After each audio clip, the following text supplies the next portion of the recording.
hapon sa inyo lahat. 3 o'clock na, so harvest time muna tayo. So at the same time, kailangan din natin magpakain ng ating mga manok.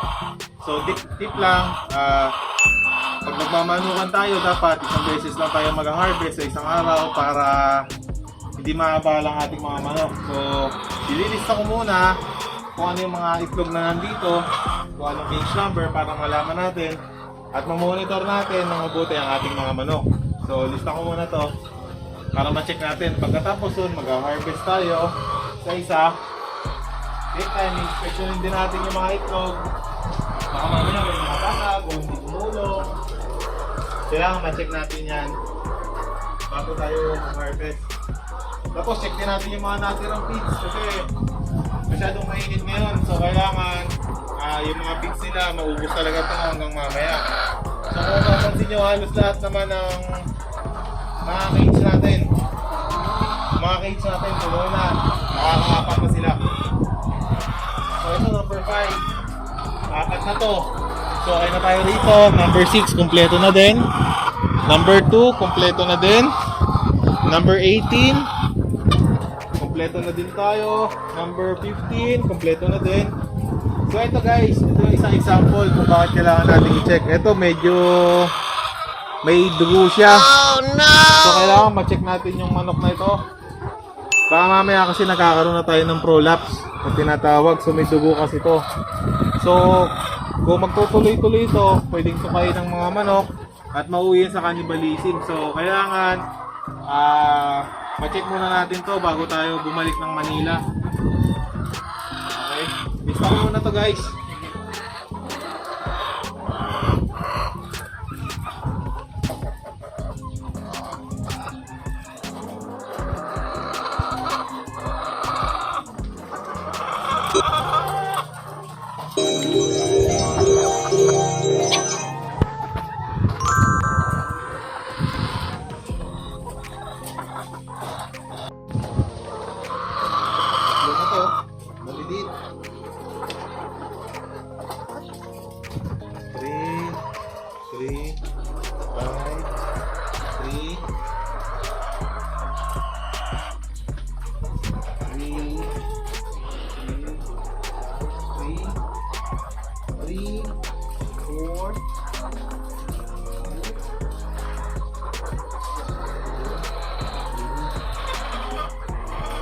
Okay guys, clear na tayo sa isang cage. So pwede na natin itong i-harvest. So ito yung lagayan natin. So number 1, pwede natin itong kuhanin. Pwede nyo din naman guys ilagay sa tray yung mga itlog. Kitang-kita, ang ganda ng quality oh. Ang kapal ng shell, hindi siya basta-basta mababasag. So kahit pagpatong-patungin ko, kaya.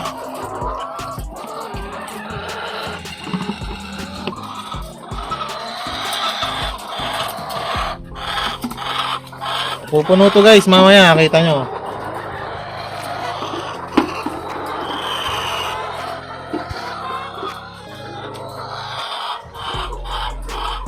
Ito guys yung isa oh.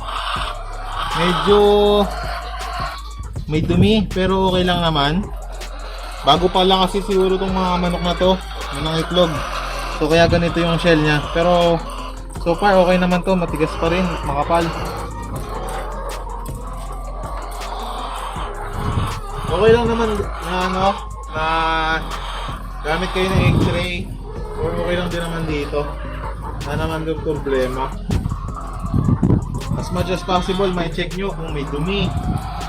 Kasi syempre kakainin ng mga customer yan eh. Tapos may mga dumi. Ito guys, so ito isang example, may dumi siya. So ito, pwede na natin itong ihiwalay mamaya pagka nagtitimbang na tayo ng mga ating itlog.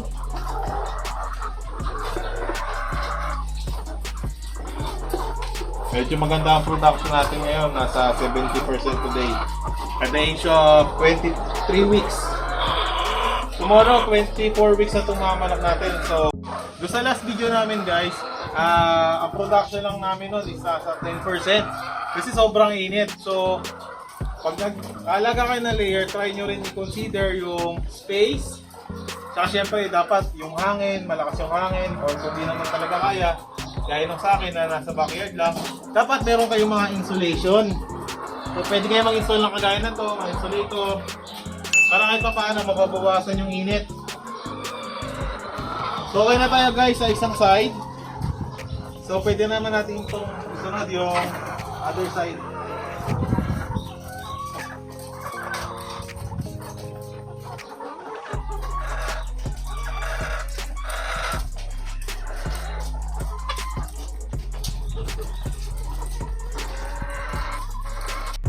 Ito guys, kung mapapansin nyo, ito apat, tatlo pero malalaki. Tapos ito number 8, apat na rin. Number 9, apat na rin.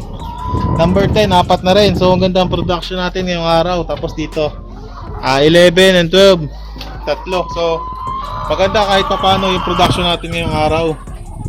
Then number 2, sa side na to, apat na rin to. So kung makakaapat tayo araw-araw, imagine kahit pa paano kikita tayo dito kahit pa konti-konti.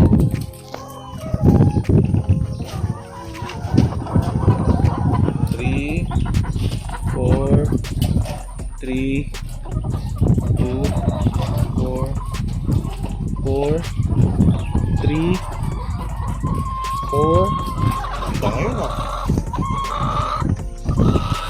Sa bawat cage pala natin, ang mga manok natin ay 4. So, tama lang yung sukat niyan para makakain sila ng mabuti at least hindi nagsisiksikan. So, in-expect natin daily, once na na-hit na nila yung maturity stage nila, 4 na egg kada isang lagayan natin ng mga manok. Dahil nangingipag ang ating manok ng 4 isang beses sa loob ng isang araw. Okay, start na tayo mag-harvest dito sa kabilang side naman para makapagpakain na rin tayo.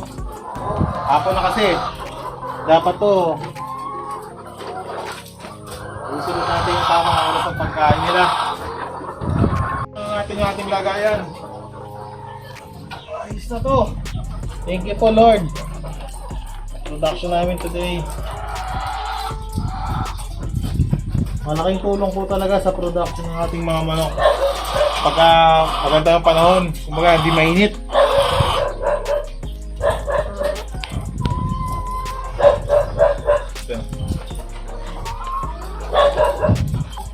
So yan, malinis na. Nakuha na natin lahat ng mga itlog. So ito lahat yung nakuha ko. Dami guys.